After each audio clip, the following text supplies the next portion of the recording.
Namaste to all my dear learners. Today's topic is computer in the past. Computer in the past. A history of a computer. First, we know the history of a computer. The word computer is divided from the word compute. A computer word is divided from the word compute. Compute means to calculate. Calculation of weight, distance, quality, time, etc. have always been essential for human. Calculation of weight, distance, quality, time, etc. is always been essential for human.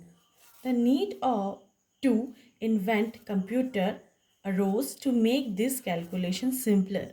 Why we need to invent computer? Because it makes our calculation simpler, faster and easier. Now we coming on next one, that is early calculating device. In early calculating device, our first one is abacus. Abacus is our early calculating device. Now we know what is abacus, how it works. The abacus was possibly the very first mechanical device. Abacus is our first mechanical device. It is abacus. It is our first calculation device. See in your textbook. It made a wooden frame divided into two parts. It made from wooden frame. Okay, it is divided into two parts. First one is heaven and earth. In first upper part we called heaven and lower part we called earth. Each of these part had rod with beads. Each of these part has rods with beads. Okay, you can see here there are two heaven beads and five earth beads. How many? In heaven there are two beads and in earth there are five beads. Heaven में कितने beats होते हैं? दो होते हैं और अर्थ में कितने होते हैं? 5 होते हैं. ये हमारा क्लासिकल और चाइनीज एबैकस कहलाता है. ठीक है, जिसमें से 2 हेवन बीट्स होते हैं और 5 अर्थ बीट्स होते हैं. और जो मैं आज आप लोग को बताने वाली हूँ वो एक और ये टाइप्स ऑफ अबैकस है, जिसमें कि इसमें 2 हेवन है और 5 बीट्स है. लेकिन मैं आपको एक और मॉडर्न अबैकस के बारे में बताना चाहती हूँ. It made a wooden frame. It also made a wooden frame divided into two parts. इसको भी हमने 2 पार्ट्स में डिवाइड किया है, हेवन और earth. Each of this part has a road with beats. There are 1 heaven beats and 4 earth beats. Heaven में कितना है? 1 और अर्थ में कितना है? 4. ये हमारा मॉडर्न और जापानीज अबैकस कहलाता है, जो कि हम इस टाइम इसका यूज़ करते हैं.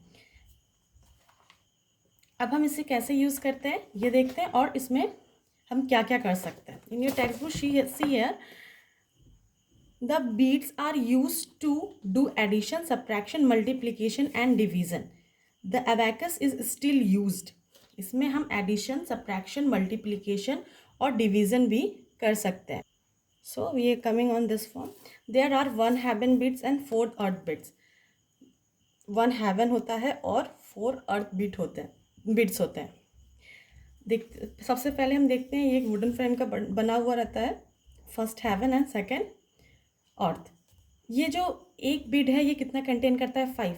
हर एक में कितना कंटेन कर रहा है? 5. और ये जो बीड्स बने हैं यहाँ पे 4, ये हर एक बीड्स कितना कंटेन कर रहे हैं? 1. तो अगर हम टोटल से काउंट करें तो 5, 6, 7, 8 और 9. टोटल कितना आ रहा है हमारे पास? 9. तो हम कैसे देखेंगे? How we write 11 using abacus. Counting का पहले हम देख लेते हैं. पहले हम देंगे 1 टेंस 100,000. ये हमारा मैथ में पढ़ा है प्लेस वैल्यू 1 टेंस 100,000. वैसे ही अबैकस में 1 टेंस 100,000 हम प्लेस वैल्यू से दे देते हैं. 11 लिखना है तो हम ड्रॉ करेंगे. उसके बाद फिर ये 10 हमारा कितना, ये जो एक बीट से कितना कंटेन कर रहा है? 10. और 1 में कितना कंटेन कर रहा है? 1. तो दैट्स कॉल्ड 11. वैसे ही 16, 10 एंड इट कंटेन 5 एंड 6. 10, 5 और 6 दैट इज कॉल्ड 16. ओके, 44, 92. ये हमारा क्या हुआ? अबैकस, जो हमारा अर्ली कैलकुलेटिंग डिवाइस था, जिसमें हम एडिशन, सब्ट्रैक्शन, मल्टीप्लिकेशन भी कर सकते थे. ओके, सेकंड कैलकुलेटिंग डिवाइस देख लेते हैं. Second calculating device is Napier's bone. In 1617 sir John Napier's invented a calculating device. In 1617, Sir John Napier invented a calculating device called Napier's bowl.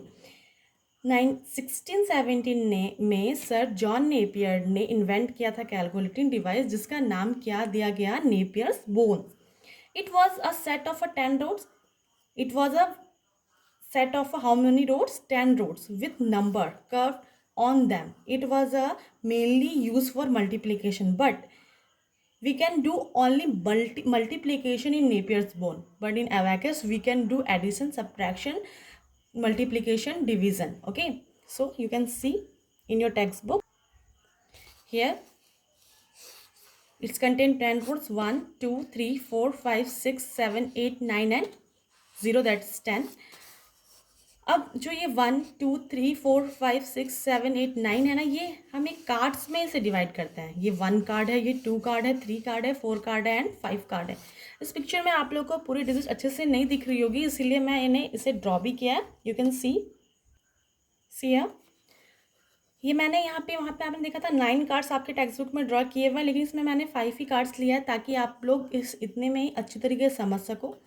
First of all first मैंने ले लिया 0 to 9 digit जो हमारा multiplication करने में help करेगा, और हमने सारे कार्ड्स को ले लिए हैं. 1 card, 2 card, 3 card, 4 card and 5 card.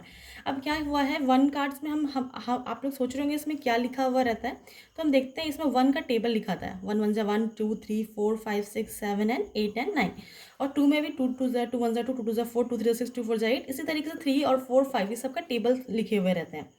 और टेबल को जैसे ही मान लो 16 आया या फिर 2 आया तो 0 2 लिखा है. अगर हमारे पास 2 8 जो 16 आया है तो हम इसे इस तरह लिखेंगे 1/6. ओके, अब देखते हैं हम इसे कैसे मल्टीप्लाई करते हैं. यहाँ पे 1 2 3 मल्टीप्लिकेशन 3 दिया है, तो हम कैसे करते हैं नॉर्मल. 3 3 9, 3 2 6 एंड 3 1 3. तो इसमें हम कैसे करेंगे, सबसे पहले हम इसे एक छोटे से बॉक्स में यहाँ ड्रॉ कर लेते हैं ताकि आपको समझने में आसानी हो. यहाँ पे 3 और मैंने ये 3 रो को लिया है. आप 4 और 5 को स्किप कर लीजिए, इस कार्ड्स को आप मत देखिएगा, आप सिर्फ 1 2 3 कार्ड को ही देखिए. इसमें 3 6 9 हमने देख लिया.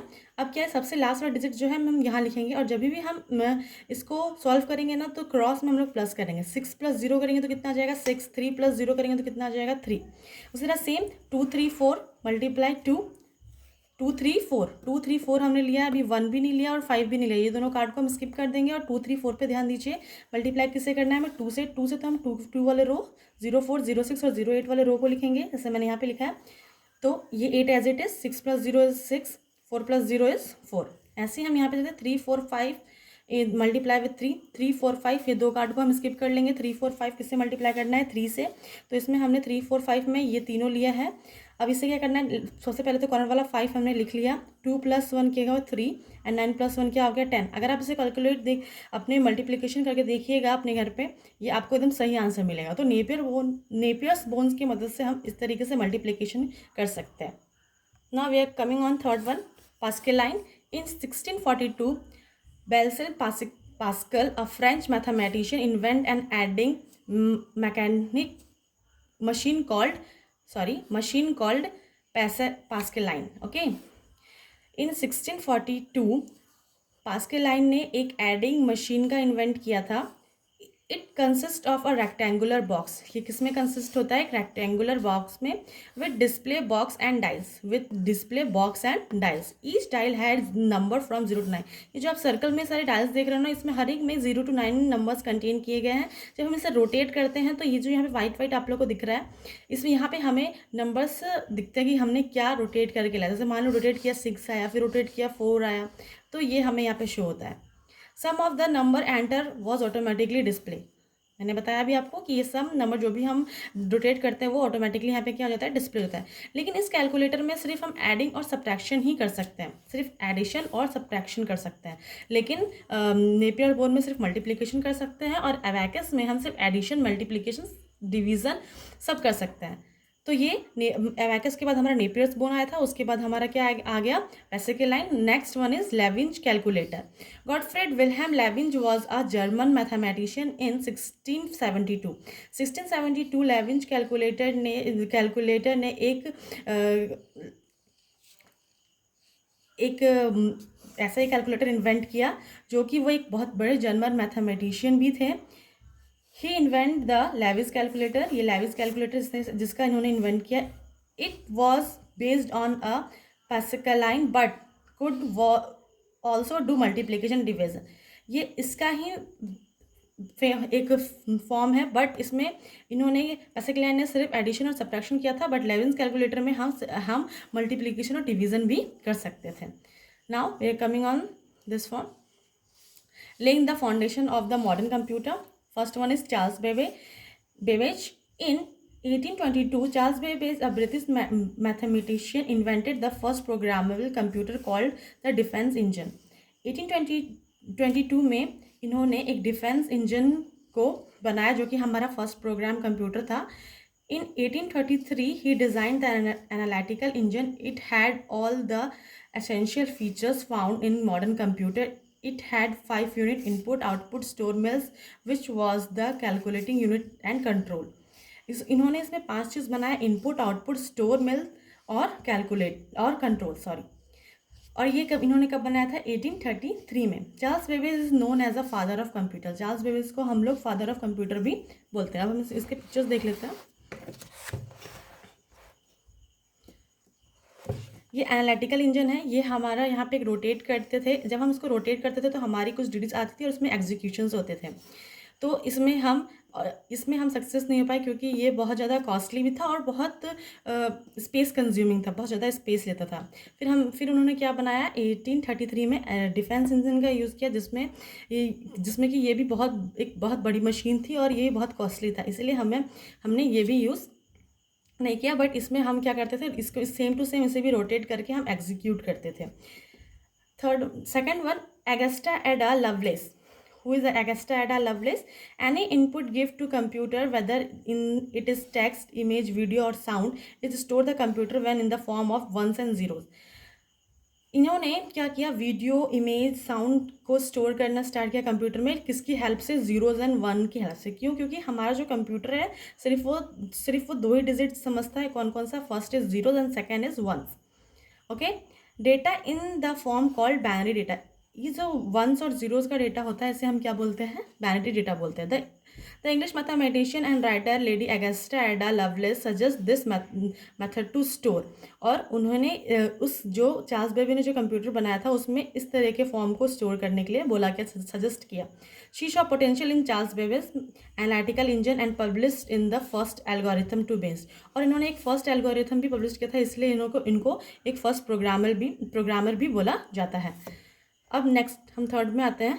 जॉर्ज बुल क्या कौन थे? The to process input into the required output a computer use circuit. George Boole in an English mathematician. ये कि हमारे इंग्लिश मैथमेटिशियन थे. From the foundation principle became the basic of this computer circuit. This principle is called a Boolean logic. इन्होंने एक computer circuit बनाया जिसका नाम क्या था? Boolean logic. ये इसमें एक कंडीशन दिए थे ट्रू और फॉल्स वाला, जिसे हम बाइनरी सिस्टम के थ्रू यूज़ किए थे. जैसे कि मैंने अभी बताया आपको वंस एंड जीरो. जब ट्रू होता तो हमारा कंडीशन 1 को रिप्रेजेंट करता है और जब जीरो होता तो हमारा कंडीशन फॉल्स को रिप्रेजेंट करता है. Okay. Now we can fourth one, John von Neumann. John von Neumann gave the idea to using single separate memory in computer to store both data and instruction in binary code. This was a major breakthrough in the design of modern computer. इन्होंने एक separate single computer बनाने का suggestion दिया जो कि हम इसमें data दोनों डेटा को आराम से स्टोर कर सकते हैं. और इस डेटा को हम लोग क्या बोल रहे थे? Binary code. Fifth, Herman Hollerith. An American inventor, Dr. Herman Hollerith, invented a machine used to read and process data and then give the design output. The input was given through punch card. This was called the tabulating machine. Doctor Herman Hollerith ने एक machine invent की जिसमें से कि computer जो था, जो machine invent की थी वो हमारा डेटा को रीड भी कर सकता था और प्रोसेस भी कर सकता था और इनपुट भी दे सकता था. मान लो कि हमने 2 प्रेस किया तो वो हमें क्या करता था? अपने अंदर रीड करता था, देन प्रोसेस करता था, हमें 2 + 2 का आंसर करता था 4. तो हमारा आउटपुट कितना आ गया? 4. बट हम लोग अभी क्या करते हैं? कीबोर्ड की हेल्प से डेटा को एंटर करते हैं. उस टाइम किससे एंटर किया गया था? पंच कार्ड से. This is also called the tableting machine. और इसको हम और क्या बोल सकते हैं? टैबलेटिंग मशीन भी बोल सकते हैं. बोल सकते नहीं अपने क्या है? बोलते हैं. हम इसे एक टैबलेटिंग मशीन भी बोलते हैं. Sixth, Howard Hathaway Aiken. In 1944, Howard Hathaway Akin developed Howard Mark I, a calculator that was capable of automatically executing long computation मतलब कि इन्होंने कैलकुलेटर का इन्वेंट किया जिसमें वो बहुत बड़े बड़े डिजिट्स को आराम से कैलकुलेट कर सकते थे, आराम से एग्जीक्यूट कर सकते थे, वो आंसर हमें आराम से मिल सकता था। ठीक है, ये आप इमेज देख रहे होगे आप यहाँ पे, और यहाँ पे देखिए हम पंच कार्ड के मदद से हर्मन हॉलरिथ में हम इसमें डेटा एंट्री करते थे, और इसे हम एक टैबलेटिंग मशीन भी बोलते हैं। और ये हार्वर्ड हैथवे एकिन में हम एक कैलकुलेटर का बहुत, लेकिन ये बहुत बहुत बड़ा कैलकुलेटर था और बहुत ज़्यादा स्पेस लेता था। ठीक है, इसीलिए इन्होंने क्या कहते हैं, लेकिन उस टाइम का सक्सेस था जिसमें कैलकुलेटर बनाया गया और ये ऑटोमेटिकली हमें रिजल्ट देता है। अभी आप लोग कैलकुलेटर अपने मोबाइल में भी देख सकते हो एंड कंप्यूटर में देख सकते हो, तो बहुत ज़्यादा मॉडर्न एरा आ गया है अभी। पहले बहुत उस टाइम में इतने बड़े बड़े मशीन होते थे और इतने ज़्यादा स्पेस लेते थे। Now we coming on a workout. Name the inventor of this following machine. आप इन सारे इन्वेंटर का जो पैसेक्लैन ने क्या इन्वेंट किया, नेपियर्स बोन ने क्या किया, एनालिटिकल इंजन, टैबलेटिंग मशीन और लेवेंज कैलकुलेटर, ये आप अपने आप नोटबुक में करके रखेंगे। This is all about today's class. In next class we learn generation of computer. Thank you.